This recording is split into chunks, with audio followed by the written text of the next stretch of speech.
Dude, I am not a Jehovah's Witness. It is not my business whatever problems with the Jehovah's Witnesses that you have, but I want to make a complaint. I found out a YouTube video of my girlfriend attending the Kingdom Hall of Jehovah's Witnesses, and one of your protesters that supports your cause, she filmed her holding the hand of a black woman that was on the right side feeling anxious. The video appears on a YouTube by the name of Dallas, Canada. Also, I think that the woman with the camera is called Stacy Lopez. I do not like the way my woman is being publicly harassed on YouTube. You have the right under the law to protest, but your supporter is breaching the law by harassing my woman and insinuating that somehow she or the black woman was sexually abused when that is a fabricated lies and defamatory. Can you contact Dallas, Canada and Stacy Lopez and tell them to place a blurred image over my woman and her friend sitting next to her, so no one on YouTube can see her image? Also tell Dallas, Canada to remove the red words saying craps about my woman and the black woman sitting next to her. Be nice. Thanks. Well, thank you, Ghost Ship, for writing me. I consider it an honor and a privilege that you would reach out to me.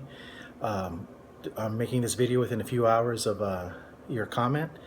As regards to Stacy, although we were at Warwick together, it was more cordial. I just said hello to her, but we didn't have a conversation, so I don't really have her contact info. Although we are going to make sure your message gets to Dallas, Canada as well, and Stacy. And you bring out a lot of good points. And one of the reasons I'm making this video message is because you bring out a very good point and something that needs to be discussed. And those that are doing activism need to think about your concerns. But what I'm going to say, Ghost Ship, is, and I'm not in any way trying to say or minimize what you're saying. If anything, I'm asking that you show this video to get a different perspective, a different viewpoints from people like your ministers, your boss, different friends, and see from different angles what they think about this message and also your comment. And your comment was right on the money. Now, in there, you also mentioned that she's your girlfriend. Now, keep in mind also that you mentioned that you're not one of Jehovah's Witnesses. So having said that, I like to say that you have a blessing and you're looking at the blessing as something, as maybe an infringement on your girlfriends and your personal lives. I view it from a different perspective, saying, no, a blessing has come down from heaven upon you. Because if your girlfriend would continue studying the Bible with the Jehovah's Witnesses, everybody below in the comment section, 95% of them are going to agree that the Jehovah's Witness elders would tell her, this guy is not a good guy. He's not one of Jehovah's people. He's not part of Jehovah's organization. And she would be instructed to get rid of you as a boyfriend. And your family, like my family and everybody below, will be destroyed. The Jehovah's Witness elders would separate your girlfriend from you.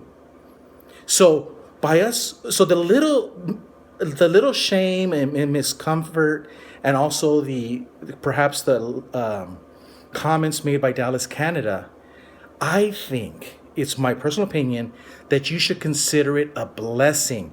Because if your girlfriend now doesn't become a Jehovah's Witness because she's learning all the truth about the truth, she's learning TAT, then you might marry her and you guys might have a family and live happily ever after. But if it was the other way around and you still got married, you would live in a divided household by controlling cult religion. And it would affect everything. It would affect, we're going to have Christmas here in a few days. In 3 weeks, can you believe we're going to have Christmas? You would lose Christmas with your girlfriend. You probably lost Thanksgiving with your girlfriend because of this religious cult. And all of the family gatherings and all the good things that come because of it. And there's just so many other things. So I'm asking you, please, Ghost Ship, to show this video to your minister, to different church people, to co-workers, and say, check out this cat Gilbert, and what do you think about what I wrote and what he says? Is it really a blessing in disguise? And you know what? If it were me, and I can go back in retrospect, if this is all I had to suffer, if this is the only thing I had to suffer with the Jehovah's Witnesses, I would consider it a blessing that I can now still talk to my brothers and sisters and have celebrated Thanksgiving and birthdays and Christmas with my relatives. So, but am not minimizing in any way what you are saying. I'm just trying to say, look at the big picture, because if you're just focusing on this, I think you're shortchanging yourself. Now, if you heard that noise, that's because here at Bethel, we have to do our own laundry now. And I really appreciate you reaching out to me. I take my job very serious. You know, I'm the only ever in the Jehovah's Witness history to be an elected representative, a leader of the Jehovah's Witness movement. And so there's a lot of leaders. There's thousands of us. I just happen to be the only one that was elected. And I really thank you for this.